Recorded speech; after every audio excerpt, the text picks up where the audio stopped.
The fire crackled low in the stone hearth, casting dancing shadows across the weathered walls of the Colorado cabin. Outside, snow fell in thick, silent curtains, the kind of snow that buried the world and made a man think about all the winters he had survived and all the ones he might not see again. Jesse McCall sat wrapped in a wool blanket, his 62 years etched deep in the lines around his eyes, the silver in his beard catching the firelight like frost on wire. His hands, gnarled from decades of rope and leather and cold, rested on the arms of his chair, patient and still. On the floor below him, young Thomas sat cross-legged, a rifle laid across his lap. 16 years old, all gangly limbs and earnest questions. The boy worked a cleaning rag along the barrel with the careful attention his grandfather had taught him. The smell of gun oil mixed with wood smoke, familiar and comforting. Thomas paused in his work, looked up. "Grandpa Jesse, you always say a man is measured by what he is willing to give up. Where did you learn that?" Jesse said nothing for a long moment, his eyes fixed on the flames, seeing through them to another fire, another winter, 31 years gone, but still burning bright in memory. "I learned it from a woman who could not see me," he said finally, his voice rough as wind over prairie grass. "But she saw me clearer than anyone ever had." Thomas set down the rifle, interest sharpening his young face. "Grandma Anna?" Jesse nodded slowly. He reached for the tin cup on the table beside him, took a sip of coffee gone cold. It was December 1879. I was 31 years old and I had been dead inside for 8 years. The old man closed his eyes. The cabin around him seemed to fade, the warmth and safety of 1910 dissolving like smoke. When he spoke again, his voice carried the weight of time and distance. "Let me tell you about the day I bought your grandmother for $1. The cold hit like a fist the moment Jesse stepped out of the general store. Dodge City in winter was a place that tested men, separated the ones who would survive from the ones who would not. The street was frozen mud, rutted deep from wagon wheels, now hard as iron underfoot.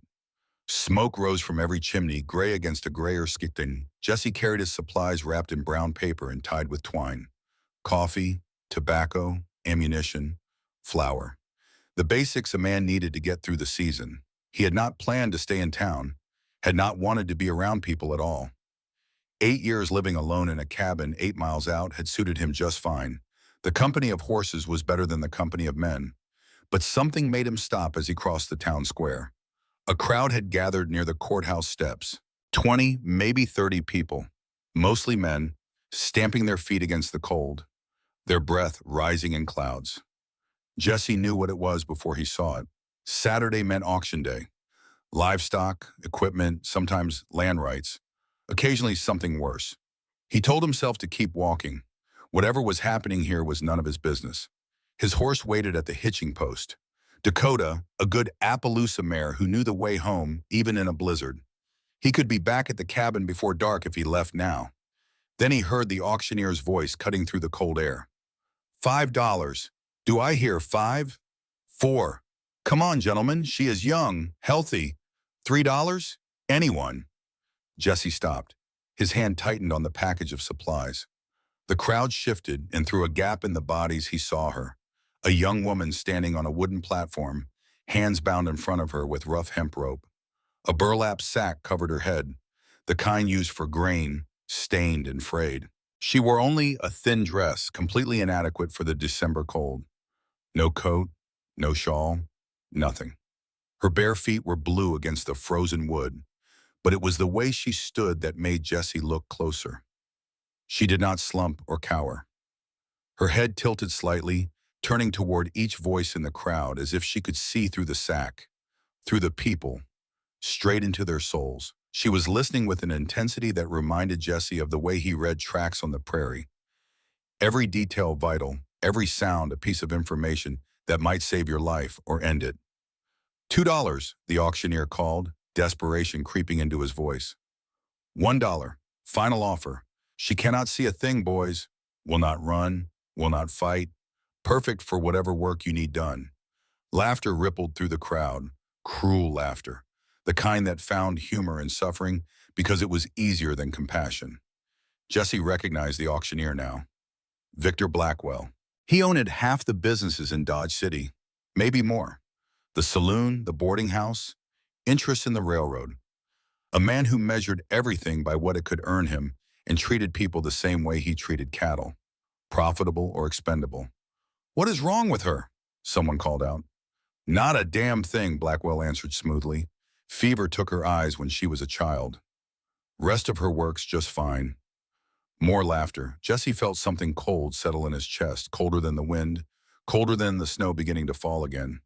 He had seen men treated like property before. During the war, before the war, after the war. It never got easier to watch. It never stopped twisting something deep inside him. $1, Blackwell repeated. Going once. The woman on the platform turned her head. The sack moved slightly and Jessie could see her throat work as she swallowed. She was afraid. Of course she was afraid. But she held herself straight, shoulders back, head high. There was pride there, dignity even here, even now. Going twice. Jesse looked around the crowd. These men he knew by sight, if not by name. Cowboys, miners, merchants. Not all of them were cruel. Some were just indifferent, which was maybe worse. They would watch a human being sold like livestock and then go home and sleep soundly because it was not their problem, not their concern. He thought about Hannah, about Samuel, about the night he came home to ashes and bones and the smell of burned flesh that never quite left his nose, no matter how many years passed. He thought about all the things he should have done, could have done, if only he had been there instead of 2 towns over chasing a bounty that did not matter, would never matter. He thought about the man he used to be before that night and the hollow thing he had become after. Then Jesse reached into his pocket. His fingers found a coin, a silver dollar, solid and cool. He pulled it out, weighed it in his palm for just a moment, and he threw it. The dollar hit the frozen mud with a sound like a bell. Clear, sharp, unmistakable. The crowd went silent. Every head turned. Jesse walked forward. He did not look at the faces around him, did not care what they thought. He climbed the 3 steps to the platform, his boots heavy on the wood. The woman turned toward the sound of his approach. He could see her hands trembling now, just slightly, the ropes cutting into her wrists. He stopped in front of her, close enough that she would hear him clearly, far enough that he would not frighten her more than she already was. "Ma'am," he said, his voice low, meant only for her. "I am going to untie this. Is that all right with you?" The woman went very still. Jesse waited. He had spent enough time with horse to know that patience was the first tool you needed when dealing with fear. She started, then stopped. Her voice cracked. She had not spoken in days, maybe longer.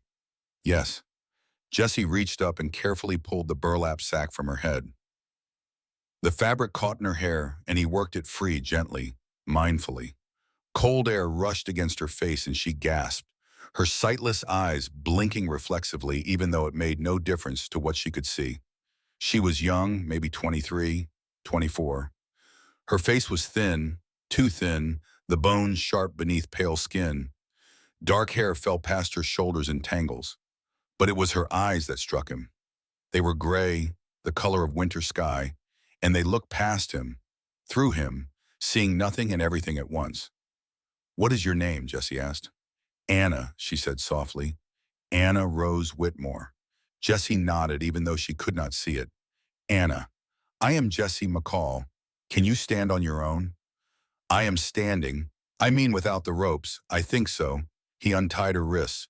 The rope fell away and she rubbed at the red marks it had left, wincing. Blood rushed back into her fingers and she flexed them carefully, testing. "You are cold," Jesse said. It was not a question. "Yes." He shrugged out of his coat, the heavy sheepskin jacket he had worn for 6 winters, and draped it over her shoulders. It swallowed her small frame. The smell of leather and wood smoke and something clean, like pine, surrounded her. She pulled it close instinctively, her fingers clutching the wool lining. "We are going to walk now," Jesse said. "Straight ahead about 20 paces. There is a horse. Can you ride?" "I do not know. I have never. That is all right. I will help you up." He took her elbow lightly, barely touching, just enough to guide. She stiffened at first, then relaxed slightly. They walked together down the steps, across the square. Jesse matched his pace to hers, steady and even, his footsteps a rhythm she could follow. Behind them, the crowd was already dispersing. The show was over. Just another blind girl sold for less than a bottle of whiskey. Nothing remarkable, nothing to remember. But Victor Blackwell stood on the platform still, watching them go. His eyes narrowed. One of his men, a thick-shouldered brute named Colton Doyle, stepped close. "Want me to follow them, boss?" Blackwell considered, then shook his head. "Not yet. Let McCall have his charity case for now." He pulled a cigar from his vest pocket, bit the end off, spat it into the mud.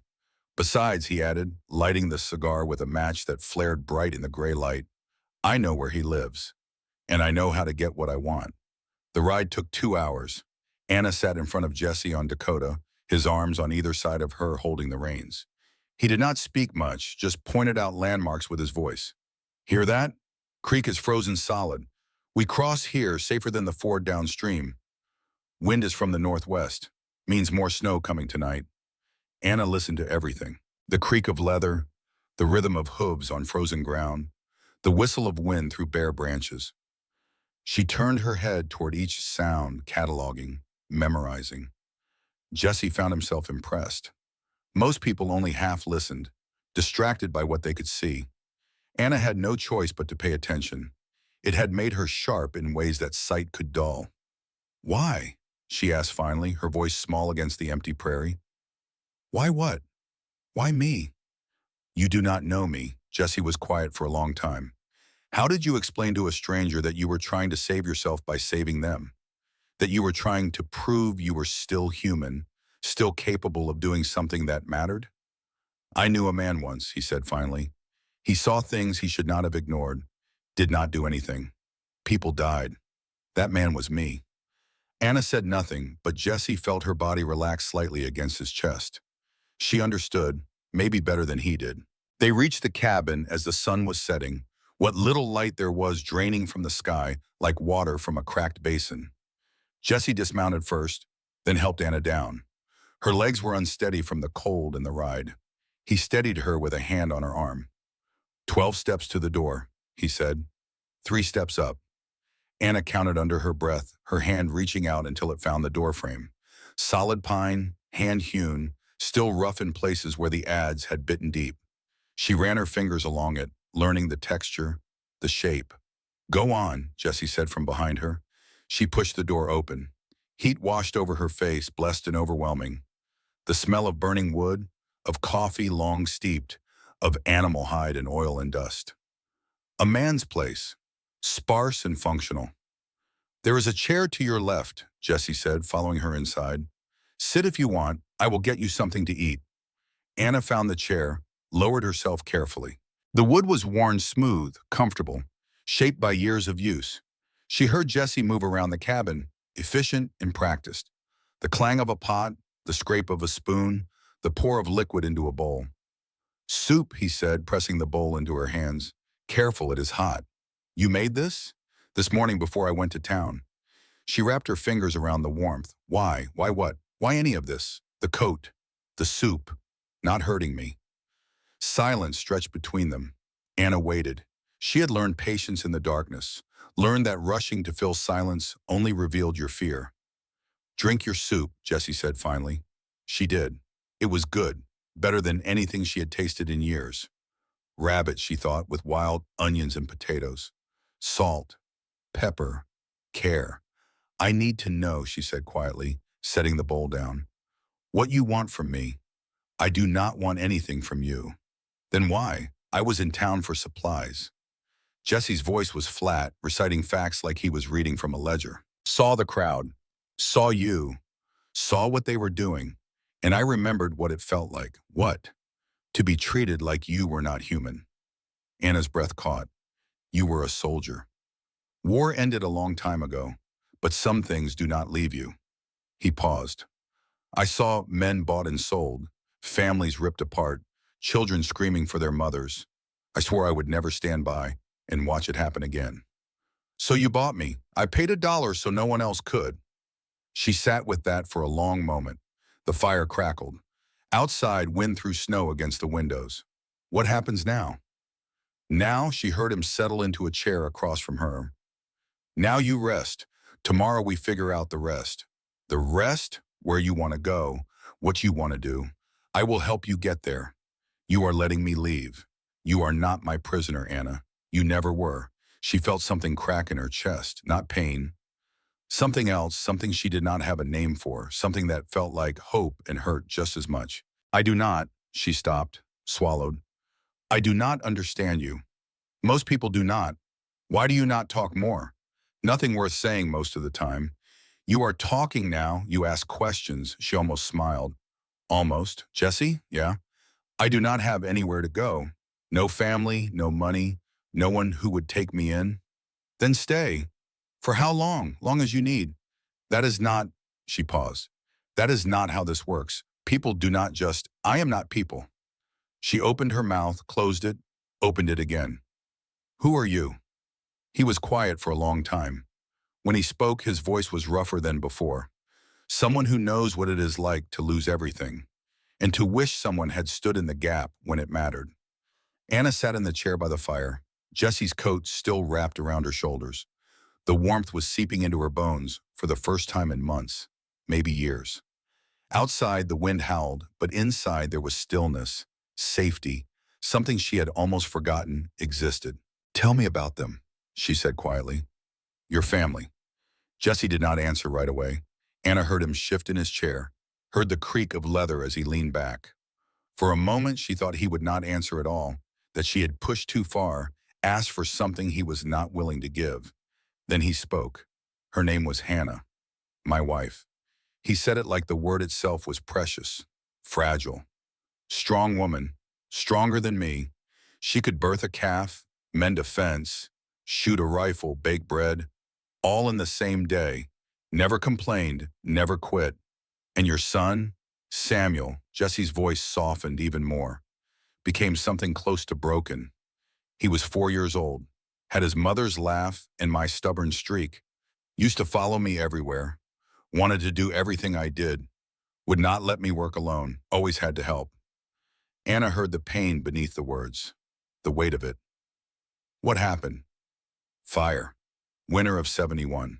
Jesse stopped, and Anna heard him take a breath, slow and deliberate, like he was fighting something down. I was 2 towns over, chasing a bounty, man who had stolen some horses, killed a rancher. Worth $50, they said. $50. He laughed, but there was no humor in it, only bitterness. I chose $50 over staying home. Hannah had asked me not to go, said the chimney needed fixing, said she heard something wrong in the flue. But I said it could wait, said we needed the money, said I would be back in 3 days. Anna waited. The fire popped and hissed. I came back on the 4th day. The house was ashes. Hannah and Samuel were. Jesse stopped again. His voice when he continued was barely above a whisper. They were still inside. Never made it out. I am sorry, Anna said. The words felt inadequate, useless against such loss. I spent 3 years telling myself there was nothing I could have done, that I could not have saved them even if I had been there. Jesse's chair creaked as he stood. Anna heard him walk to the window. But I never believed it, not really, because the truth is, I made a choice. I chose money over them. I chose to be somewhere else, and they died because of it. Anna felt tears slide down her cheeks. Is that why you saved me? To make up for them? No, Jesse's voice was firm. You are not my redemption, Anna. You are not a replacement for what I lost. Then what am I? He was quiet again, then softer. A second chance. For both of us. Anna reached up, found her face wet. She wiped at the tears roughly, embarrassed. I have never had anyone, she said. My mother died when I was 9. My father sold me to the saloon when I was 12. Said a blind girl was too expensive to keep. I have been passed around ever since. Worked, beaten, sold again. No one ever kept me because they wanted to, only because I was useful. Her voice hardened. So forgive me if I do not believe in second chances. Forgive me if I think there must be a price. There is always a price. Jesse came back across the room. She heard him kneel in front of her chair. Then his hand found hers, calloused palm against her smaller fingers. Warm, solid, real. Listen to me, he said. I do not know what kind of men you have known, but I am not them. I do not want your labor. I do not want your body. I do not want anything from you except for you to heal, to rest, to remember that you are a person, not a thing. Anna's fingers tightened around his. Why? Because somebody should have done it a long time ago. They stayed like that for a moment, hands clasped in the firelight. Then Jesse stood, released her gently. You should sleep, he said. Bed is straight back, 10 steps from where you are sitting. I will take the floor by the stove. No, Anna protested. I cannot take your bed. You can and you will. I have slept in worse places. But, Anna, his voice was kind but firm. Let me do this. Let me be the kind of man who gives a woman his bed and does not ask for anything in return. I need to be that man. Do you understand? She nodded slowly. Yes, good. Now go. Tomorrow I will teach you the cabin, where everything is, how to move without help. You will not be dependent on me. I promise you that. Anna stood carefully, counted her steps. 10. She found the bed, rough wool blankets over a cornhusk mattress. She sat down, then lay back fully clothed, still wrapped in Jesse's coat. The pillow smelled like him, like leather and smoke and wind. Jesse, she called softly. Yeah? Thank you. Get some rest, Anna. She closed her eyes, even though it made no difference to the darkness, but for the first time in longer than she could remember, she felt safe enough to sleep. Jesse did not sleep. He sat by the fire, his rifle across his knees, and watched the door. Not because he thought Anna would run. She had nowhere to go, and he knew it. No, he watched the door because he knew Victor Blackwell, knew men like him, men who did not like losing, men who did not forgive being challenged, especially in public, men who saw everything as property and everyone as either useful or in the way. Jesse had seen Blackwell's face when he threw that dollar, had seen the calculation there, the cold assessment. Blackwell would not let this go. The blind girl meant something to him beyond her value as labor. There was a reason she had been on that auction block instead of working quietly in the saloon. A reason Blackwell had been willing to sell her so cheap, almost like he wanted her gone, but needed it to look legitimate. Jesse thought about the way Anna had described her life. Worked, beaten, sold again, passed around. And she had been at Blackwell's saloon for 3 years. 3 years was a long time, long enough to see things, hear things, long enough to become a liability. He checked the ammunition in his rifle. 40 rounds. 2 boxes of cartridges on the shelf above the stove. His pistol was loaded. 6 rounds, a 7th in his coat pocket. Not enough if Blackwell came with an army, but enough to make them think twice. The wind picked up outside, rattling the shutters. Snow hissed against the windows like sand. Jesse added another log to the fire and settled back to wait.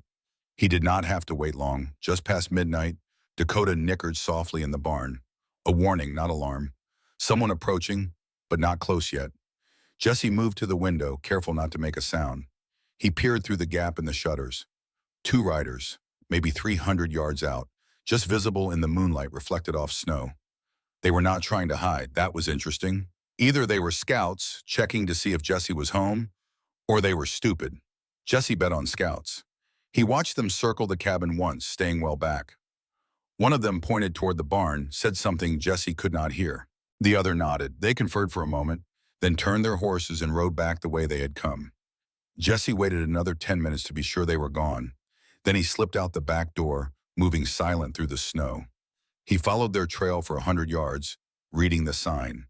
2 horses, both shod recently, one rider heavier than the other. They had come from the direction of town, would report back to town.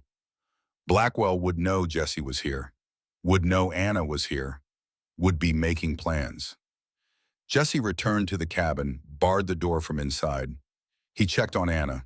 She was asleep, breathing deep and even, finally warm. He allowed himself a moment to feel something like satisfaction. Whatever came next, at least she had slept safely tonight. He went back to his chair by the fire, rifle on his lap, and waited for dawn. Morning came gray and cold. Jesse was making coffee when Anna woke. He heard her sit up, heard the rustle of blankets. She was quiet for a moment, probably orienting herself, remembering where she was. "Where are you?" she called softly. "By the stove. Coffee is almost ready." She stood and Jesse watched as she carefully counted her steps toward his voice. 9 steps instead of 10. She was already adjusting, already learning the space. Good. Did you sleep? She asked. Enough, liar. Jesse almost smiled. You are perceptive. I listen. She reached the table, found a chair by touch, sat down. What happened last night? How do you know something happened? You are tense. I can hear it in how you move. Careful, like you are expecting trouble. Jesse poured 2 cups of coffee, brought one to her. He guided her hand to the cup. We had visitors. Late. 2 men watching the cabin. They did not stay long. Anna's face went pale. Blackwell, probably. She set the cup down carefully. He will come back. Yes. With more men. Yes. To take me. Jesse pulled out the chair across from her, sat down. He will try. And you? What will you do? I will stop him. Anna's laugh was sharp, bitter. You are one man. He owns this town. He has a dozen men at least. He has money, power, the law on his side. What can one man do? Jesse leaned forward. Listen to me, Anna. I have been alone for 8 years. I have wanted to die for most of them. I have hoped every winter would be my last. But today, for the first time since the fire, I woke up and felt something other than guilt. I felt purpose. He reached across the table, found her hand. I am not letting Blackwell take you. Not because I think I can win, not because I am brave, but because if I let him, I go back to being the man I was.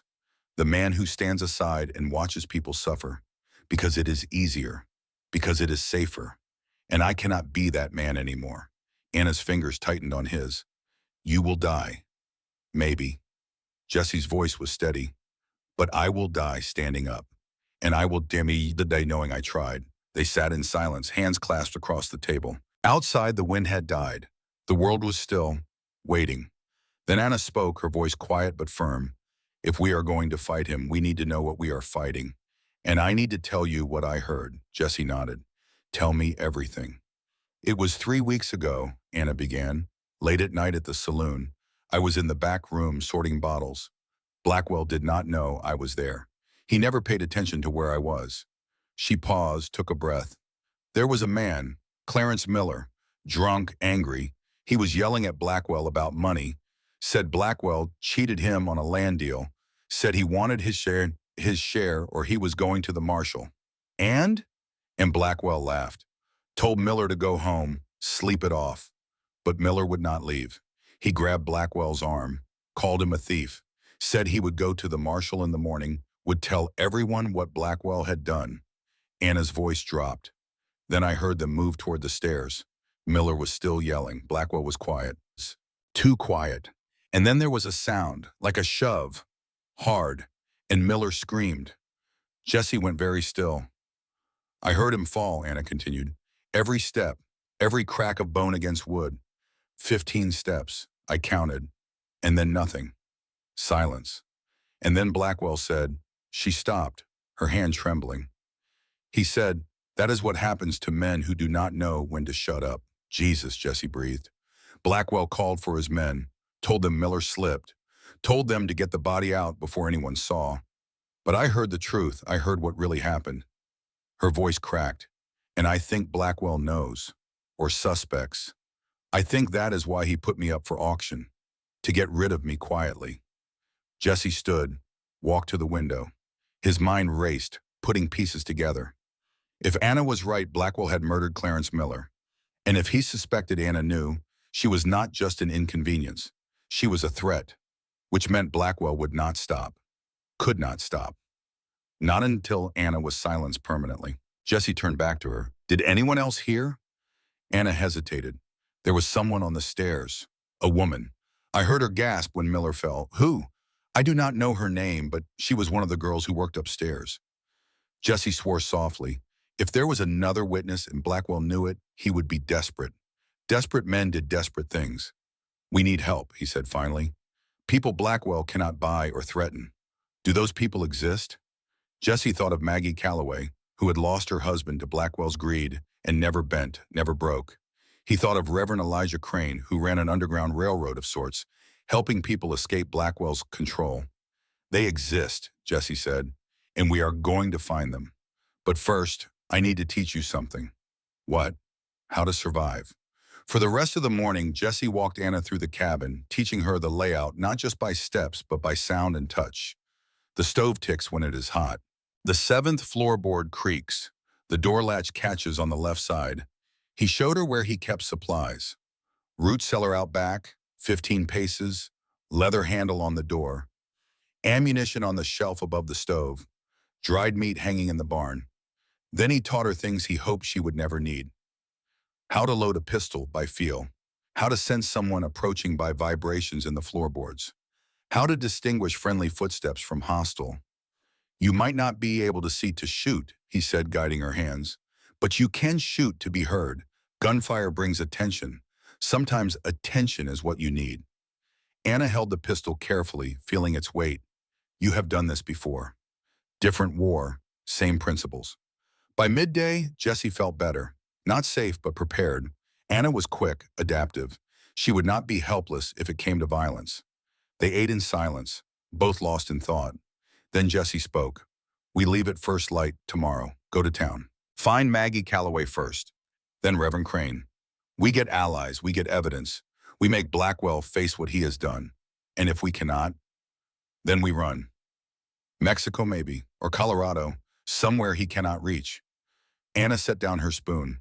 You would leave your home? Jesse looked around the cabin, at the walls he had built with his own hands, at the floor where Hannah used to walk, at the corner where Samuel used to play with wooden horses Jesse had carved. I have left worse behind, he said. They spent the afternoon preparing. Jesse packed saddlebags with food, ammunition, blankets, medical supplies.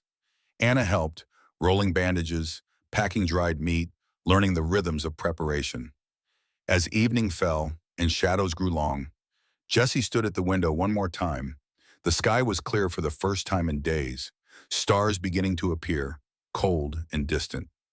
Jesse, Anna called from behind him. Yeah, I am afraid. I know. Are you? He thought about lying, about being strong for her. Then he remembered what he had told her. No more lies, no more standing aside.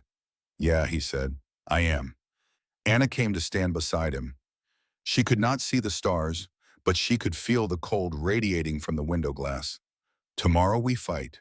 Tomorrow we fight. And if we lose? Jesse thought about Hannah and Samuel, about the house burning while he was gone, about all the years he had spent wishing he could go back, change his choice, be there when it mattered. And if we lose, he said quietly, at least we will lose together, and at least we will have tried. Anna reached out, found his arm, held on. That is enough.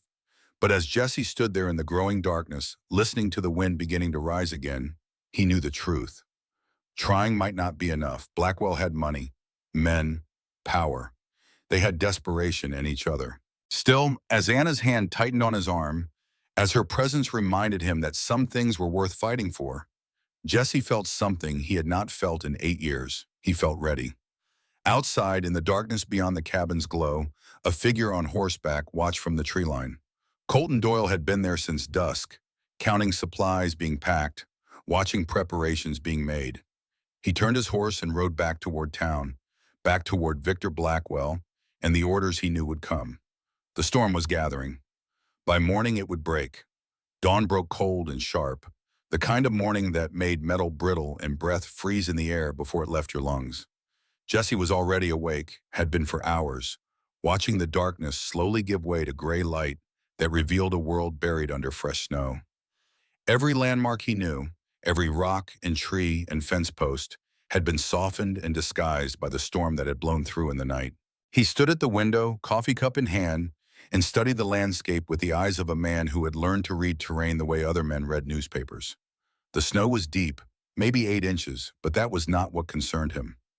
What concerned him were the tracks, 3 sets of them, circling the cabin at a distance, converging briefly near the barn, then splitting off toward town. Fresh tracks made sometime after midnight. Blackwell's men getting bolder, getting closer. Anna stirred in the bed behind him. He heard her sit up, heard the rustle of blankets and the soft sound of her feet finding the floor. She did not speak right away, just listened, orienting herself to the morning. They came back, she said finally. It was not a question. 3 of them this time. Closer than before? Yes. Anna stood, wrapped the blanket around her shoulders, began counting her steps toward his voice. Jesse watched her move, noting how much more confident she was than yesterday. She had the layout now, had memorized it the way she memorized everything through sound and repetition and careful attention. "We should go," she said, "before they come in force." Jesse nodded, then remembered. "Yes, I have Dakota saddled. And Ash, a mare. Gentle. She will follow Dakota without much guidance. You are going to teach me to ride." "I am going to try." Anna reached the table, found a chair, sat down, her hands folded in her lap, still and composed. But Jesse could see the tension in her shoulders, the way she held herself ready for flight or fight. "I worked at that saloon for 3 years," she said quietly. "I heard things. Terrible things, men bragging about crimes, Blackwell making deals that destroyed families. And I said nothing because what could a blind girl do? Who would listen to me?" Her voice hardened. "But now I have a choice. I can run and spend the rest of my life hiding. Or I can stand and tell the truth, even if it gets me killed." Jesse set down his coffee cup. "I am not going to let you get killed. You cannot promise that." "No, but I can promise to try like hell to prevent it." Anna almost smiled. "You are a stubborn man, Jesse McCall. I have been told that before." They ate quickly, cold biscuits and dried meat, food that did not require fire or time. Jesse helped Anna into a coat he had found in his trunks, something that had belonged to Hannah once. Wool lined with fur. It was too big, but it was warm. He wrapped a scarf around her neck, pulled a hat down over her ears. "Can you breathe?" he asked. "Yes." "Can you hear?" "Well enough. Then let us go." Outside, the cold hit like a wall. Anna gasped, her breath taken away for a moment. Jesse steadied her with a hand on her elbow, guided her toward the barn. The horses were restless, sensing the tension, the wrongness in the routine. Dakota whickered softly when she saw Jesse, and he stroked her neck, murmuring low. "This is Ash," he said, bringing Anna's hand to the smaller mare's muzzle. "She is old, patient. She knows these trails better than I do." Anna touched the horse carefully, learning her. The velvet softness of her nose, the warmth of her breath, the solid reality of her presence. "Hello, Ash," she whispered. Jessie lifted Anna onto the saddle, positioned her hands on the reins, adjusted her feet in the stirrups. "The key is not to fight her," he said. "Feel her rhythm. Move with her, not against her. If you panic, she will panic. If you stay calm, she will stay calm. What if I fall? Then you get back on." He swung up onto Dakota, positioned his horse beside hers. Anna's hands were tight on the reins, her whole body rigid with fear and determination. "Ready?" Jesse asked. "No, but let us go anyway." They rode out into the white world, two figures against the vastness of prairie and sky. Jesse led them away from town at first, taking a wide loop through terrain he knew Blackwell's men would not expect. He did not want to be followed, did not want to lead trouble to the people who might help them. Anna rode in silence, her face turned toward every sound. The crunch of hooves in snow, the creak of leather, the whistle of wind through bare branches. Jesse talked her through it all, a steady stream of guidance. Low branch ahead, duck down. Creek bed here. Ash will step careful. Wind is picking up from the west. After an hour, Anna began to relax. Her body found the rhythm of the horse, began to move with it instead of against it. Jesse saw her shoulders drop, saw her hands loosen slightly on the reins. "You are doing well," he said. "I am terrified. That is how you know you are alive." They approached Dodge City from the south, coming in through the outskirts where the buildings were scattered and the roads less traveled. Jesse was looking for Maggie Calloway's fabric shop, a small structure on the edge of town, far enough from the main street that Blackwell's men did not frequent it, but close enough that Maggie could still do business. He found it just after noon, smoke rising from the chimney, a sign hanging crooked in the wind. The windows were shuttered against the cold, but Jesse could see light leaking through the cracks. "Wait here," he told Anna. "I will make sure it is safe." She nodded, her hands tight on the saddle horn. Jesse dismounted, tied Dakota to the post, approached the door carefully. His hand rested on the pistol at his hip, ready but not drawn. He knocked twice, waited. The door opened a crack. A shotgun barrel emerged first, followed by a weathered face framed by white hair, pulled back severe and tight. Sharp blue eyes studied him, recognized him. Jesse McCall. The voice was like gravel, worn smooth by years and grief. I have not seen you in town for 3 years. Maggie. The shotgun lowered slightly but did not disappear. What do you want? Help, and to offer some. Maggie's eyes moved past him to where Anna sat on the horse, blind eyes staring at nothing, wrapped in a coat too big for her frame. That the blind girl from the auction? Yes. Heard you bought her for $1. Heard Blackwell was not pleased. Blackwell can go to hell. Maggie's mouth twitched, almost a smile. Come in then, both of you, before someone sees you. Jesse helped Anna down, guided her up the 3 steps to the shop. Inside it smelled of fabric and soap and lavender. A woman's place, warm and clean. Maggie shut the door behind them, dropped the bar across it, finally set the shotgun aside. She studied Anna with the frank assessment of someone who had lived long enough to stop caring about politeness. You look half-starved, girl, and frozen clear through. Sit down before you fall down. Anna found a chair by sound, sat carefully. Thank you, ma'am. Do not call me ma'am. Makes me feel old. Maggie moved to the stove, poured coffee into tin cups, brought them over. Now tell me why Jesse McCall, who has not spoken to another soul in 3 years, is suddenly playing hero. Jesse took the coffee, wrapped his cold hands around it. Anna witnessed something. At Blackwell's saloon, something that could put him away for murder. Maggie went very still. Go on. Jesse nodded to Anna. She hesitated, then told the story again. Clarence Miller. The argument. The sound of the shove, the fall, the breaking bones. Blackwell's words afterward. That is what happens to men who do not know when to shut up. When she finished, Maggie sat down heavily in a chair. Her face had gone pale, her hands shaking slightly as she set down her coffee cup. Miller, she said quietly. I knew him. Not well, but I knew him. Decent man. Had a wife, 3 children. They left town after he died. Could not afford to stay. The law ruled it an accident, Jesse said. Of course they did. Maggie's voice was bitter. Blackwell owns the sheriff, owns the judge, owns everyone who matters. She looked at Anna. But he does not own you, and that makes you dangerous. That is why he put me up for auction, Anna said. He wanted me gone, sold to someone who would work me to death or kill me outright. Either way, I would not be a problem anymore. Maggie nodded slowly. Smart in a sick way. Blackwell is good at making his problems disappear. She stood, paced to the window, looked out at the street. My husband, Thomas, he owned land adjacent to Blackwell's property. Good land, water rights, access to the railroad. Blackwell wanted it. Thomas refused to sell. Her voice went hard. One day Thomas was driving his wagon into town. Brake line snapped. Wagon overturned, broke his neck. Sheriff ruled it accidental wear. But I found the brake line after.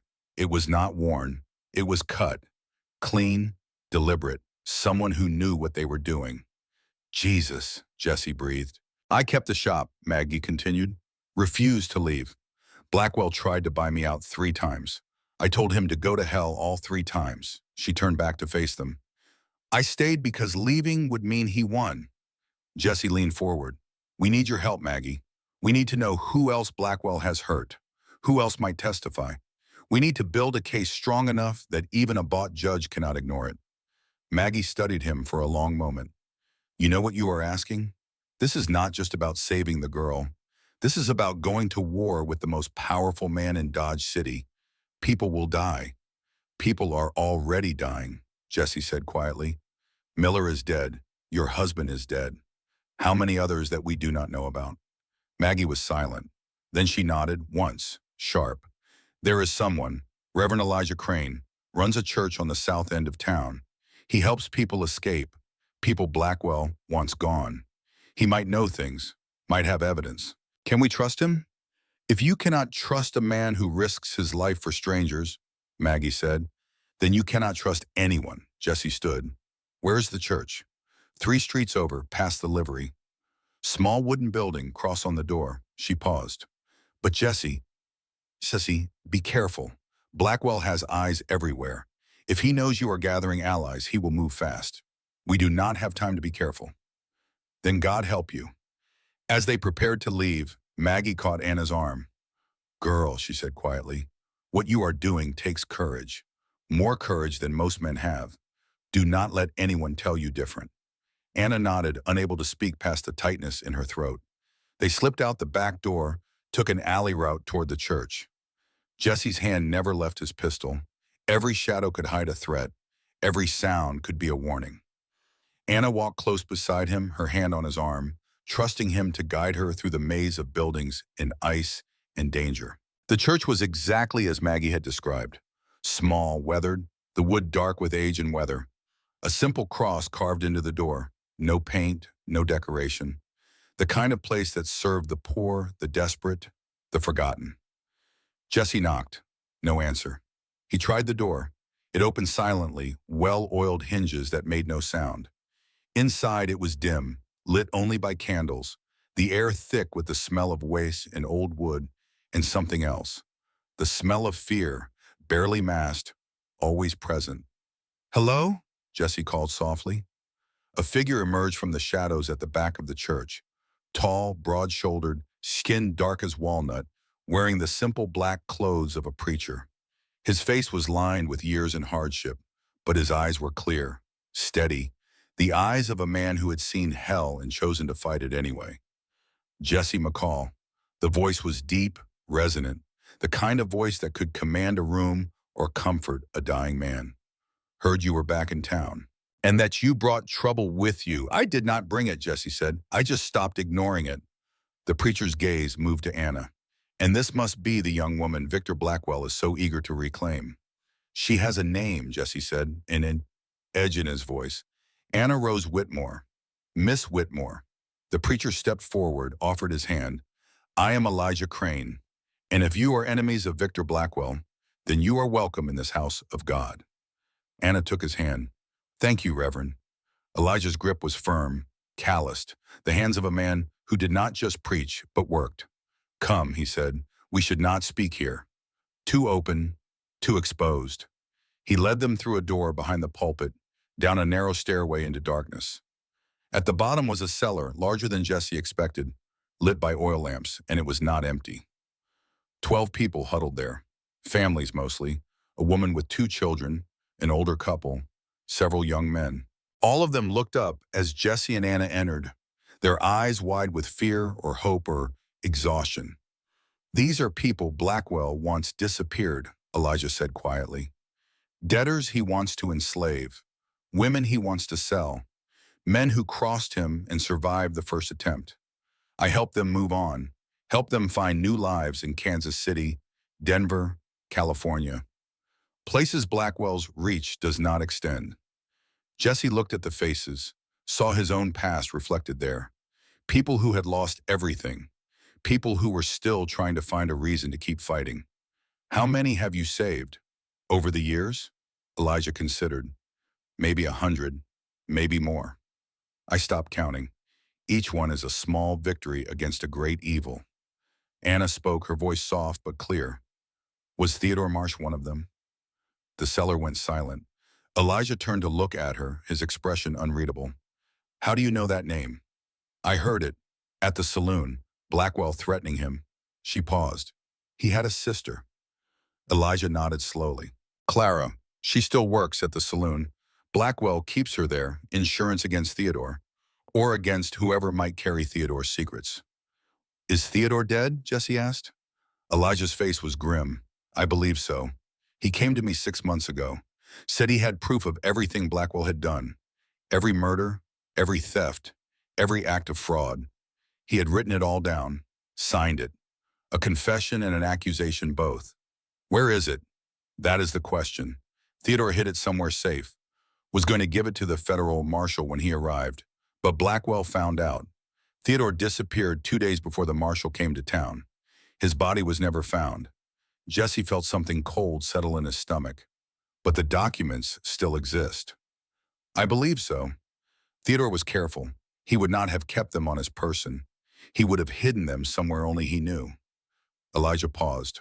"Or somewhere he told only one person." "Clara," Anna said. "Yes. We need to talk to her," Jesse said. Elijah shook his head. "You cannot just walk into the saloon. It is Blackwell's fortress. His men are always there, always watching. Then we need her to come to us. How do you propose we do that?" Before Jesse could answer, one of the women in the cellar spoke up. I know Clara. Worked with her for 2 years before I escaped. She is terrified, broken. Blackwell keeps her mother in a boarding house, threatens to kill the old woman if Clara talks. The woman stood, came closer. But Clara hates him, hates what she has become. If someone could give her hope, give her protection, she might risk it. Jesse looked at Anna. You work there. Do you know Clara? Anna nodded slowly. I know her voice. We never spoke much. She was kind to me when others were not. Could you reach her? Jesse asked. Could you convince her? Anna was quiet for a long moment. Then she nodded. Yes, if I can get close enough to talk to her alone. Elijah frowned. That is dangerous. If Blackwell catches you in the saloon, he will kill you both. Then we need a plan, Jesse said. A distraction. Something that draws attention away from Clara's room. I can help with that, Maggie's voice came from the stairs. She descended into the cellar, her face set with determination. I followed you, figured you might need another hand. Jesse could not help but smile. 3 old soldiers going to war. 4, Anna said firmly. Do not forget me. That night, as snow began to fall again, they gathered around a rough table in the church cellar and planned what Jesse knew might be their last act. The saloon would be busy, full of cowboys and miners spending their pay, full of noise and chaos. That was their cover. Maggie would go in first, would sit at a poker table near the bar. Create a scene, draw attention. Jesse would follow, would position himself where he could watch the stairs, watch for threats. And Anna would slip through the kitchen entrance, the route she knew by heart, up the back stairs to the rooms where the women lived. It was risky, it was dangerous, it was probably going to get them killed. But it was all they had. As they prepared to leave, Elijah caught Jesse's arm. You are a good man, Jesse McCall. Wounded, but good. I am just a man trying not to be a coward anymore. Elijah smiled. That is more than most can say. Jesse looked at Anna, saw her face pale but determined, saw the fear she refused to let control her.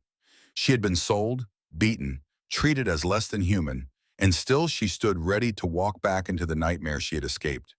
If we do not make it back, he said to Elijah, send someone to my cabin. There is money hidden under the floorboards by the stove. Give it to whoever needs it most. You will make it back. You do not know that. No, but I have faith, and sometimes that is enough. The saloon was loud, full of smoke and music and the smell of whiskey and unwashed bodies. Maggie entered first, her shotgun left behind, but a derringer hidden in her sleeve. She sat at a table with 4 cowboys, played a hand of poker with practiced ease. Jesse watched from the bar, a whiskey in front of him untouched, his eyes moving constantly, cataloging threats. Anna slipped through the kitchen door. The cook saw her, started to say something, then recognized her and went silent. Anna moved through the familiar space, counting steps, avoiding obstacles she remembered. Up the back stairs, 15 steps. Turn left, 3rd door on the right. She knocked softly. A voice answered, tired and wary. Who is it? Clara. It is Anna, from before. The door opened a crack. Clara Marsh was 25 but looked older, her face drawn, her eyes shadowed. Anna, what are you doing here? If Blackwell finds you, I need to talk to you about your brother. Clara went pale. She pulled Anna inside quickly, shut the door. You need to leave now if he knows you are here. I know about Theodore, Anna said. I know what he did, what he wrote down. Clara's breath caught. How? Because I heard Blackwell threaten him. Because I know what Blackwell is. And because there are people who want to help you, Clara. People who can protect you and your mother.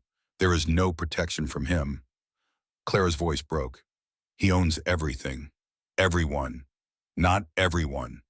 Anna reached out, found Clara's hand. Your brother tried to do the right thing. He tried to expose Blackwell, and Blackwell killed him for it. Do you want that to be for nothing? Clara was crying now, silent tears streaming down her face. I'm scared. I know. Anna's grip tightened. I have been scared every day of my life. Scared of being hurt, scared of being alone, scared of dying in the dark with no one to remember my name. But I met someone who taught me that being scared does not mean being helpless. Who? A man who paid $1 for my freedom when everyone else saw me as worthless? A man who could have walked away but chose to stand. And now I am choosing to stand with him. Clara was silent for a long moment. Then she spoke, her voice barely above a whisper. The documents. Theodore hid them in the old mine. The one south of town, the one Blackwell bought last year. There is an office on the third level down. False bottom in the desk. Anna's heart raced. Will you come with us? Will you testify? My mother, we will get her out. Tonight, before Blackwell knows we are moving. She paused. But I need you to be brave, Clara. I need you to choose. Footsteps in the hallway. Heavy boots, deliberate. Both women went silent, frozen. The footsteps stopped outside the door. A knock. Clara Marsh. Open up. Anna recognized the voice. Colton Doyle. Clara's hand tightened on Anna's painfully. Oh God. Oh God. The door handle rattled. I know someone is in there with you, Clara. Open this door or I will break it down. Anna pushed Clara toward the window. Is there a way down? Fire ladder, but go. Now, find Jesse. He is at the bar. Tell him to run. What about you? Anna turned toward the door, her blind eyes seeing nothing but her mind calculating everything. I will buy you time. The door burst open. Colton Doyle filled the frame, 6 feet of muscle and cruelty, his hand already reaching for the pistol at his hip. Well, well, the blind girl. In my saloon, talking to Clara. Mr. Blackwell is going to be very interested in this. Anna lunged forward, not away. She could not see him, but she had learned to locate people by sound, by the way they displaced air. Her hands found his gun arm, pushed it up even as he fired. The bullet went into the ceiling, plaster raining down. Run! Anna screamed.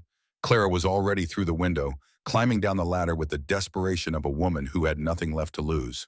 Colton backhanded Anna. She flew across the room, crashed into the wall, tasted blood. He grabbed her by the hair, yanked her to her feet. You are going to regret that. Downstairs, Jesse heard the gunshot. He was moving before he thought, drawing his pistol, heading for the stairs. Maggie was right behind him, her derringer out now, her face set. The saloon erupted. Men shouted, dove for cover. Someone else started shooting, whether at Jesse or into the ceiling. Jesse did not know and did not care. He took the stairs 3 at a time, his only thought to reach Anna before it was too late. He burst into the hallway just as Colton dragged Anna out of Clara's room. Their eyes met. Colton's widened. McCall. Jesse fired. The bullet took Colton in the shoulder, spun him around. He dropped Anna, reached for his gun with his other hand. Jesse fired again. This shot was true. Colton went down and did not get up. Jesse ran to Anna, pulled her into his arms. Are you hurt? I am fine. Her face was bleeding. Her lips split. Clara. She went out the window. Good. Jesse lifted her, turned to find their escape route blocked. 3 more of Blackwell's men filled the hallway, guns drawn. Drop it, McCall, one of them said. Drop it or we shoot you both. Jesse set Anna down gently, pushed her behind him. His gun was still in his hand, but the odds were impossible. 3 against 1, and they all had the drop on him. Then a shotgun blast shattered the nearest window. Maggie stood in the street below, her shotgun smoking. Move, boys, or the next one takes your heads off. The men turned, distracted. Jesse did not hesitate. He grabbed Anna's hand, ran for the back stairs. Behind them, more gunshots. Wood splintered, glass shattered. The saloon was chaos, everyone fighting or fleeing or frozen in panic. They burst out the back door into the alley. Clara was there, shaking, her eyes wild. Anna told me to find you. Told me to run, and you did. Jesse looked at Maggie, who had circled around. We need to go, now. They ran through alleys and between buildings, Jesse dragging Anna, Maggie half carrying Clara. Behind them, shouts and the sound of pursuit. Jesse knew these streets, but so did Blackwell's men. They had minutes at best before they were surrounded. The church, Maggie gasped. Get to Elijah. They burst through the church doors. Elijah was already moving, grabbing weapons from a hidden cache, organizing the people in the cellar. Move, he commanded. Everyone out the tunnel. Now. Tunnel? Jesse asked. Old mining shafts. They run under half the town. Elijah grabbed a lamp. I will take you to the mine where Theodore hid the documents, but we have to go now. They descended into darkness, into tunnels that smelled of earth and age and secrets. Behind them, the sound of Blackwell's men searching the church, tearing it apart. But by then they were gone, swallowed by the underground, moving toward the one thing that could save them or condemn them. Theodore Marsh's confession. The truth that Victor Blackwell would kill to keep hidden. The tunnels went deeper than Jesse expected. Narrow passages carved from rock and earth decades ago, when men still believed fortune could be found in the Kansas ground. The lamplight threw wild shadows on the walls, made the darkness ahead seem alive and hungry. Water dripped somewhere in the distance, a steady rhythm like a clock counting down the time they had left. Elijah led them through the maze with the confidence of a man who had walked these paths many times before. Behind them came Anna, her hand on Jesse's shoulder, moving more surely in the darkness than any of them. Clara followed, still shaking, still crying quietly.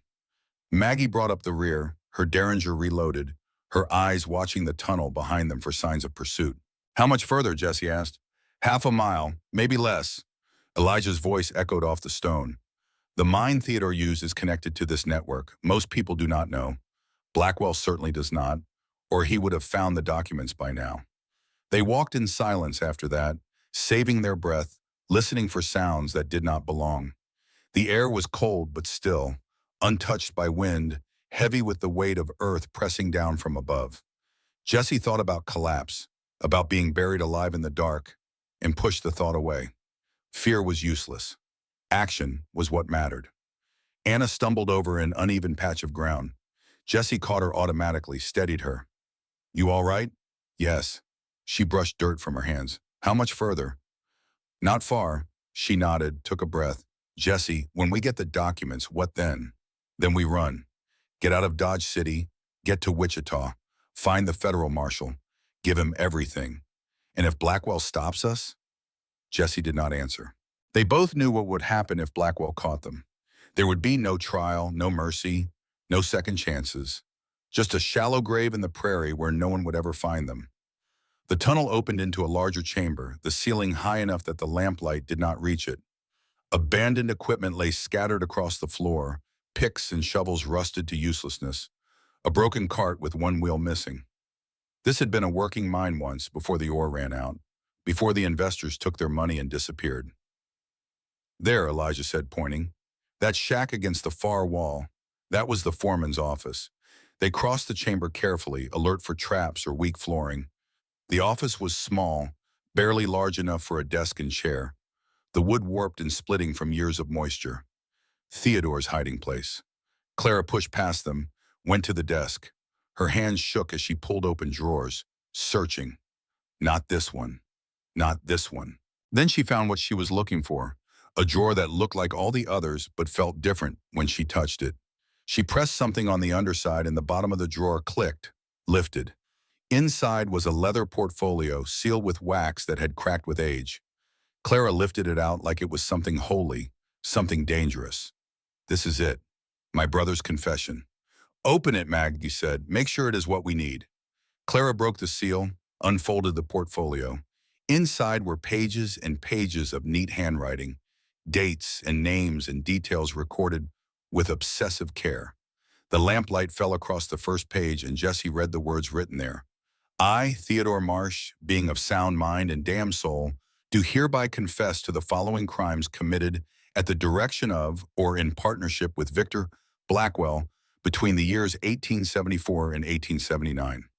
Jesse looked up at the others. "This is it. This is everything." "Keep reading," Elijah urged. Jesse scanned the pages. 8 murders listed by name, date, and method.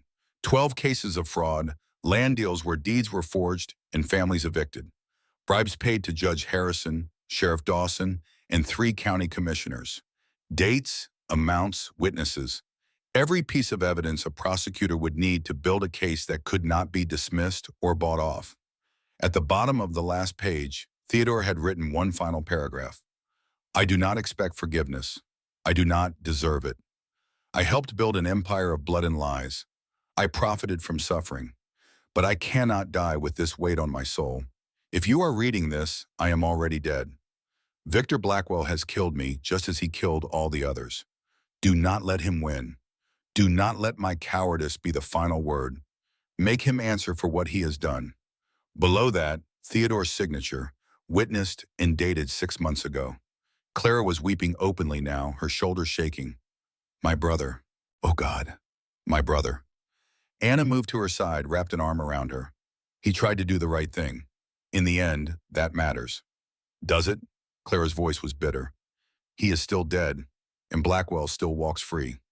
Not for long, Jesse said. He folded the portfolio carefully, tucked it inside his coat. We take this to the marshal. We end this. A sound echoed through the tunnels behind them. Voices, distant but getting closer. Lamplight flickered in the passage they had come through. They found us, Maggie said. Her hand tightened on the derringer. How? Jesse demanded. How did they know? Elijah's face was grim. Someone must have talked, or they followed our trail in the snow before we went underground. We need to go, Jesse said. Is there another way out? Yes, but it takes us right into town, into Blackwell's territory. Then that is where we go. They ran. The tunnels branched and twisted, sometimes so narrow they had to turn sideways, sometimes opening into chambers where the darkness was absolute beyond the lamplight. Behind them, the sounds of pursuit grew louder. Blackwell's men, maybe a dozen of them, spread through the tunnels like a net closing. Jesse counted turns, tried to memorize the route in case they needed to come back this way. Left at the collapsed shape right at the junction with the timber supports, straight through the chamber with the standing water. Anna kept pace beside him, her hand on his belt now, trusting him completely to guide her through terrain she could not see. There, Elijah called, pointing ahead. Stone steps leading up. That is the exit. Where does it come out? Behind the saloon, near the stables. Jesse swore. That was the worst possible place, right in the heart of Blackwell's power. But they had no choice. He could hear their pursuers now, close enough that he could make out individual voices. Colton's brother leading them, calling for blood, calling for revenge. They climbed the steps, Jesse going first, his pistol drawn. At the top was a wooden hatch, old and heavy. He pushed it open carefully, peered out. The stable yard was empty, snow falling thick now, covering everything in white. Across the yard, the back of the saloon loomed dark against the night sky. Clear, he whispered. Move fast and quiet. They emerged into the storm one by one. Jesse helped Anna up, then Clara, then Maggie. Elijah came last, closing the hatch behind them. For a moment they stood in the open, exposed, the wind cutting through their clothes. Then a voice called out from the saloon's back door. Stop right there, Dusham. Victor Blackwell stepped into the lamplight spilling from the doorway. He was alone, no guns visible. But Jesse knew better than to think he was unarmed or unguarded. Blackwell never went anywhere without protection. Mr. McCall, Blackwell said, his voice carrying across the yard despite the wind. And the blind girl. And Maggie Calloway. Quite the collection of people who should know better than to cross me. Jesse's gun was already drawn, aimed at Blackwell's chest. Let us pass. Or what? You will shoot me? In front of witnesses? With my men in the tunnels behind you and more coming from the saloon? Blackwell smiled. You are trapped, McCall. The smart thing to do is surrender. Give me the girl and the documents. I will let the rest of you walk away. You will kill us all. Eventually, yes, but not today. Today I am willing to be reasonable. Jesse felt Anna's hand on his arm, felt her lean close. Do not trust him, she whispered. He is buying time. I know, Jesse whispered back. Blackwell took a step forward. I built this town, McCall. Built it from nothing. Do you know what it was before I came? Mud and tents and men dying of cholera. I brought order. I brought civilization. I made Dodge City matter. By killing anyone who stood in your way, Maggie spat. By doing what was necessary. Blackwell's face hardened. Men like you, Maggie, men like your husband. You think the world owes you something. You think if you work hard and follow rules, you will prosper. But that is a lie. The world takes what it wants from the strong and grinds the weak into dust. And that gives you the right to murder? That gives me the responsibility to survive. Blackwell's eyes moved to Jesse. You understand that, do you not, McCall? You were a soldier. You killed men. Not because you hated them, but because it was them or you.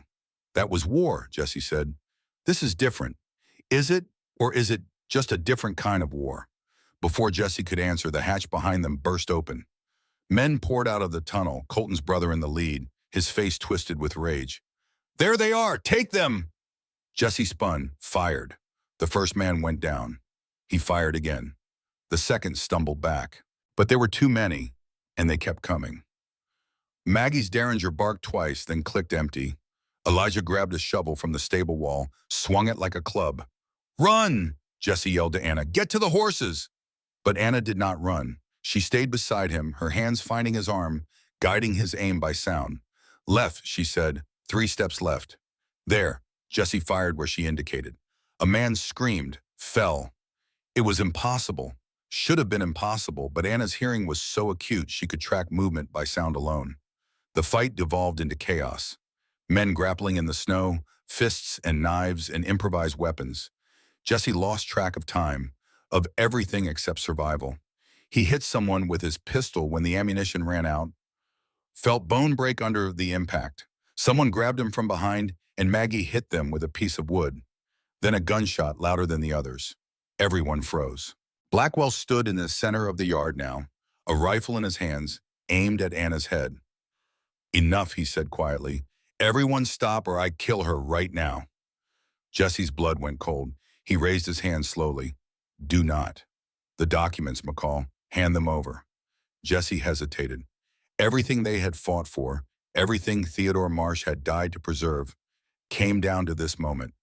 If he gave up the documents, Blackwell won. If he refused, Anna died. Anna made the choice for him. Her voice was steady, certain.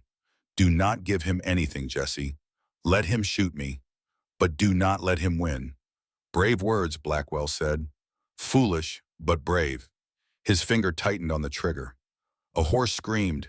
Dakota burst from the stable, reins trailing, eyes wild. She charged across the yard directly at Blackwell. He turned, fired, missed. The horse crashed into him, and he went down, the rifle flying from his hands. Jesse did not waste the chance. He grabbed Anna, pulled her toward the stable. Maggie and Clara and Elijah followed, all of them running now, running for their lives. Behind them, Blackwell's men were regrouping, more pouring from the saloon. They reached the stable. Jesse threw Anna onto Dakota, swung up behind her. Maggie mounted another horse, pulled Clara up behind her.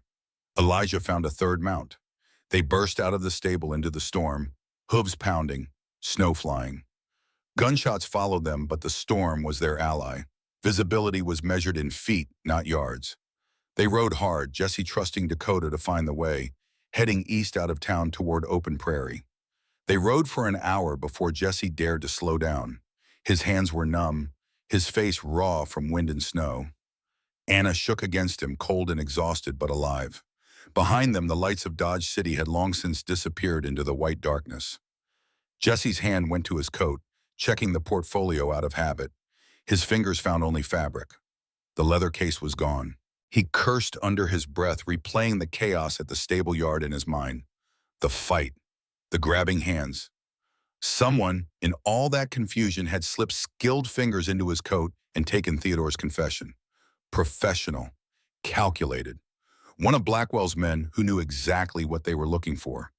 We need shelter, Maggie called over the wind. Cannot keep riding in this. There, Elijah pointed. A line of cottonwoods, dark shapes against the snow. Trees mean water. Water means a draw or ravine. We can get out of the wind. They found it, a cut in the prairie deep enough to block the worst of the storm. Jesse helped Anna down, wrapped her in his coat and his arms both, trying to share what little warmth he had left. The others huddled close, 5 people and 3 horses in a space barely large enough for them all. We cannot stay here long, Maggie said. Come morning, Blackwell will send trackers. I know, Jesse said, but we need a few hours. Rest the horses, warm up enough that we do not freeze. Where are we going? Clara asked. Where can we go that he will not find us? Wichita, Jesse said. The federal marshal is there. Thomas Gentry. If we can reach him, give him the documents, he can arrest Blackwell before Blackwell can run. That is 2 days' ride, Elijah said. And Blackwell will know that is where we are heading. He will send men ahead to cut us off.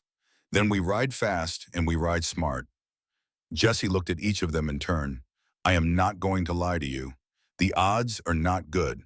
Blackwell has resources, men, money. We are 5 people on 3 horses in the middle of winter.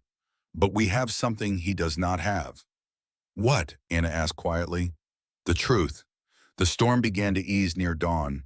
Jesse had stayed awake all night, watching the prairie, watching for signs of pursuit. But the snow had covered their tracks, and Blackwell's men would not risk riding in the dark in a blizzard.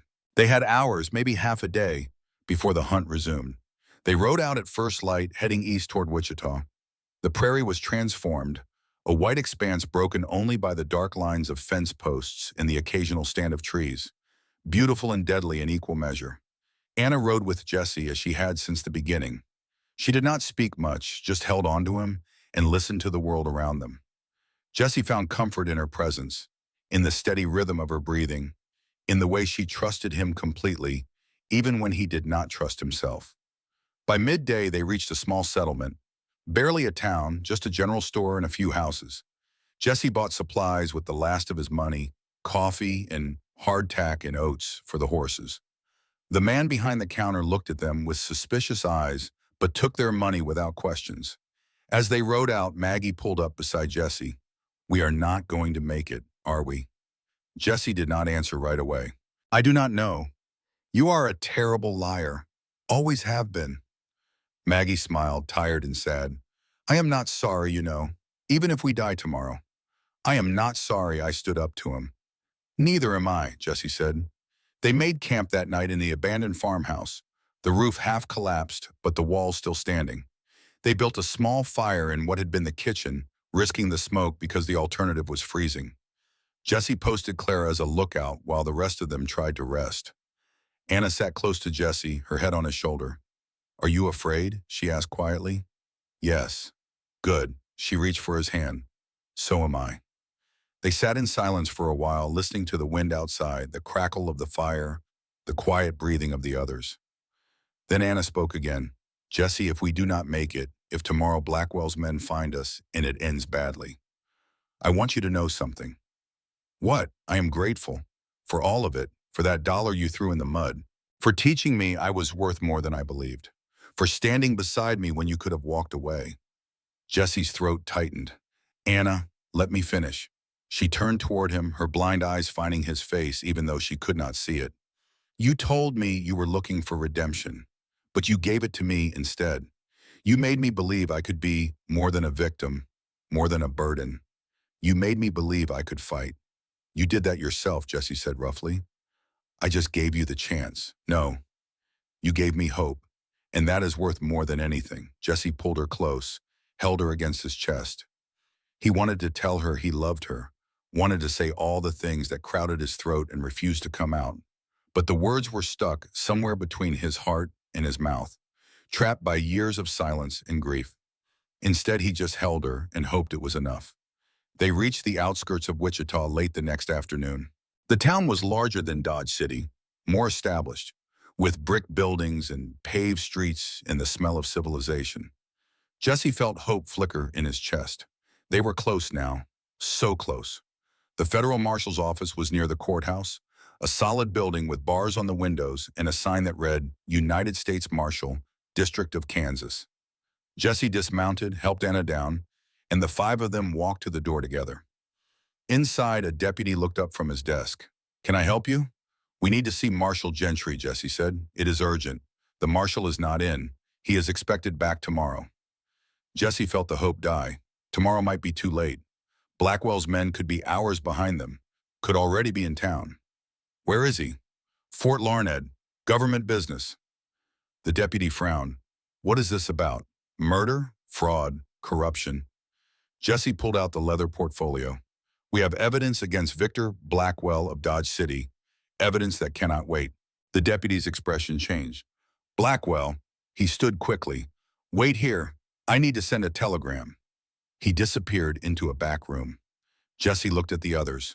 Their faces were drawn, exhausted, but there was hope there too. They had made it. Against all odds, they had reached safety. Then the front door opened and 6 men walked in. They wore badges, but Jesse recognized 2 of them from Blackwell's saloon. His blood went cold. Well, well, one of them said, smiling. Jesse McCall, you have led us on quite a chase. Jesse's hand went to his pistol, but it was not there. They had left their weapons with the horses, not wanting to walk into the marshal's office armed. Stupid, careless, fatal. Blackwell sends his regards, the man continued, and a message. The game is over. You lose.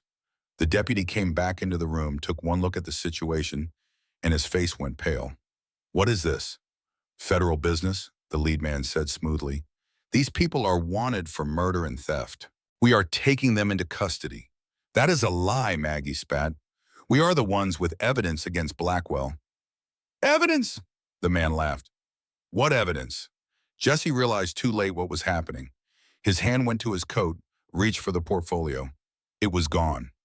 Someone had taken it, sometime in the chaos, and he had been too tired, too focused on survival to notice. Looking for this? The man held up the leather portfolio, Theodore Marsh's confession. Tragic, really. All this way and for nothing. Jesse felt everything collapse inside him. They had lost. After everything, all the running and fighting and hoping, they had lost. Anna's hand found his. Her voice was quiet but clear. You are wrong. What? You have the documents, but you do not have the witness. The room went silent. Anna stepped forward, her blind eyes staring at nothing and everything. My name is Anna Rose Whitmore. I am 23 years old. I was employed at the Golden Sun Saloon in Dodge City for 3 years. And I witnessed Victor Blackwell murder Clarence Miller on the night of November 14th, 1879. The deputy grabbed a pencil, started writing frantically. Go on. So Anna told the story one more time, every detail, every sound, every word. And as she spoke, the corrupt deputies realized they had a problem. They could destroy documents. They could make evidence disappear, but they could not unmake a living witness, not here, not in the federal marshal's office with a deputy writing down every word. When Anna finished, Clara stepped forward. My name is Clara Marsh. Theodore Marsh was my brother, and I can verify everything he wrote in that confession because I was there. I saw it happen. All of it. The lead deputy's face went white. You are making a mistake. No, Jesse said quietly. You are. The door burst open. Thomas Gentry, federal marshal, walked in with 4 armed deputies behind him. His eyes swept the room, took in the situation instantly. Well, he said, looks like I got here just in time. Marshal, the corrupt deputy started. These people are wanted for testifying against Victor Blackwell. Gentry finished. Yes, I know. I have been investigating Blackwell for 3 years. And if these people have evidence, I want to hear it. He looked at Jesse. Start from the beginning. Tell me everything. So they did. All 5 of them taking turns, filling in the gaps in each other's stories. The auction, the murder, the confession, the chase, everything. When they finished, Gentry nodded slowly. All right, this is what is going to happen. You 5 are going to stay here under protective custody. Those, he gestured to the corrupt deputies, are going to jail pending investigation. And I am going to ride to Dodge City with 20 federal deputies and arrest Victor Blackwell for murder. He looked at Anna. Young lady, in 30 years of law enforcement, I have never seen anyone braver than you. Walking back into that saloon, standing up in front of these men who wanted you dead, telling the truth even when it might not save you. That takes courage most men do not have. Anna nodded, unable to speak. Now get some rest, Gentry said. All of you. Tomorrow we end this. The trial took place 3 weeks later in Wichita. The courthouse was packed with people from Dodge City and beyond. Everyone wanting to see the man who had controlled their lives for so long finally brought to justice. Jesse sat in the front row with Anna beside him, her hand in his. Maggie was there, and Clara, and Elijah, all of them dressed in their best clothes, which were not very good but clean and respectable. Anna took the stand first. The prosecutor led her through her testimony gently, respectfully. She told the story again, the same way she had told it a dozen times now, with perfect recall and unwavering certainty. The defense attorney tried to break her on cross-examination. How can you be certain of what you heard? Could you not have been mistaken? Is it possible your disability has affected your memory? Anna answered every question calmly. I am blind, sir, not deaf, not stupid. I have lived in darkness for 16 years. Sound is all I have. I know the difference between a fall and a push. I know the difference between an accident and murder. The attorney pressed harder. But you cannot prove it was murder. You did not see Mr. Blackwell push Mr. Miller. No, Anna said, but I heard him say afterward, that is what happens to men who do not know when to shut up. Those were his exact words. Does that sound like a man grieving an accident? The courtroom erupted. The judge banged his gavel. Order, Clara testified next, her voice shaking but determined. She told about her brother, about his guilt and his courage, about the documents he had compiled. Then Colton Doyle, recovered from his wounds and facing his own charges, testified in exchange for a reduced sentence. He described 4 other murders he had witnessed or participated in at Blackwell's direction. The evidence was overwhelming. The jury deliberated for less than 4 hours, guilty on all counts. Victor Blackwell stood as the verdict was read, his face empty of expression. He looked at Jesse once, a long, measuring look, then turned away. He was sentenced to hang within the month. Outside the courthouse, as snow began to fall again, Jesse stood with Anna wrapped in his coat. It is over, she said quietly. Really over, yes. What happens now? Jesse had been thinking about that question for 3 weeks. What had happened now? He could go back to his cabin, back to the solitude and silence and slow death of the soul, or he could choose something different. He reached into his pocket, pulled out the silver dollar, the same one he had thrown in the mud at the auction. Marshall Gentry had found it in the evidence, had given it back to Jesse with a smile. Anna, Jesse said, I paid this dollar for your freedom, but you gave me something I thought was gone forever. You gave me a reason to live. He pressed the coin into her hand, then closed her fingers around it. I want to give it back to you, not as payment, as a promise. What kind of promise? That I will spend the rest of my life proving you were worth more than any price. That I will stand beside you for as long as you will have me. That I will never again choose to be somewhere else when you need me. Anna's fingers tightened on the coin. Jesse McCall, are you asking me to marry you? Yes, she smiled, and it was like sun breaking through clouds. Then yes, 1,000 times yes. Jesse pulled her close, kissed her there in the snow with the courthouse behind them and the rest of their lives stretching ahead. It was not perfect. The world was still hard and cold and full of people like Blackwell. But they would face it together, and that made all the difference. In the cabin in Colorado, 31 years later, Jesse finished his story. The fire had burned down to coals. Outside, the storm had passed, leaving the world clean and white and silent. Thomas sat still, the rifle forgotten in his lap. Grandpa, he said finally, what happened after? To everyone? Jesse smiled. Maggie ran her shop for another 15 years, died peacefully, surrounded by friends. Elijah kept saving people until he died in 1905. His church is still standing. Clara married a good man, had 5 children. She sends Christmas cards every year. And you and Grandma Anna? We went back to the cabin, had 3 children. Your father was the youngest. She died 8 years ago. Jesse's voice roughened. Pneumonia, she was 52. I am sorry. Do not be. We had 30 good years. Better than I deserved. He looked at the silver dollar Thomas was holding. That coin bought me everything that mattered. Not because of its value, but because of what I chose to do with it. He leaned forward. That is what I want you to understand, Thomas. A man's worth is not measured in money or land or things. It is measured in 3 ways. What he is willing to sacrifice for others, what he builds that lasts beyond his death, and how he treats those who can give him nothing in return. Thomas nodded slowly. That is what I will write about. Good. Jesse settled back in his chair, suddenly exhausted. Now help an old man to bed. I have talked more tonight than I have in years. Thomas stood, helped his grandfather up. As they walked toward the bedroom, Jesse paused. One more thing. When I am gone, that dollar is yours. Keep it. Remember what it means.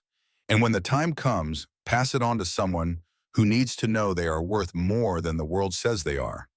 I will, Grandpa. I promise. Jesse McCall died 2 years later, peacefully in his sleep. He was buried beside Anna on a hill overlooking the mountains, just as he had described. Every morning the sun rose over their graves, and wildflowers grew there in the summer, and people who had heard their story would sometimes stop and stand for a moment in silence. Thomas kept the silver dollar for the rest of his life. He became a lawyer, fought for civil rights, defended those who could not defend themselves. He told his grandfather's story to his own children, and they told it to theirs. The dollar passed through generations, a reminder that value is not about price. It is about choice. It is about standing up when it is easier to walk away. It is about seeing worth in people the world has discarded. And sometimes, if you listen to the wind over the prairie on a winter night, you can almost hear an old cowboy's voice telling his grandson about the day he bought a woman for $1 and got everything in return. The day he learned that redemption is not about the past you cannot change. It is about the person you choose to become.